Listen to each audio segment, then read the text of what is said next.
En dan in die 90er jare van die vorige eeu, dan kry ons 'n klompie verontruste predikante uit die NG Kerk wat oorkom na die Vrye Gereformeerde Kerke toe. En dan ontstaan die Vrye Gereformeerde Kerk Bethel in Mpumalanga en die Vrye Gereformeerde Kerk Springs. Beide hierdie gemeentes het kleiner en kleiner geword, is uiteindelik opgehef. En dan in die vroeë 2000s, dan kry ons dat die gemeentes wat vanuit die sendingwerk ontstaan het, begin institueer. Dan kry ons die VGK Mamelodi, die VGK Soshanguve, die VGK Belhar op die Kaapse vlakte.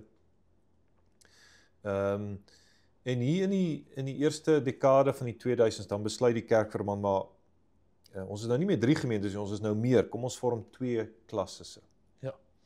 En dan kry ons klasses Noord. Klasses Noord bestaan tans uit 7 gemeentes. VGK, ek het vergeet van Maranatha. Ja. Maranatha het in 1997 vanuit die VGK Pretoria ontstaan. Ja, dit was mos te doen met die te klein kerkgebou eintlik. Ja, in 'n te groot gemeente, dus toe sê hulle kom ons split dit op.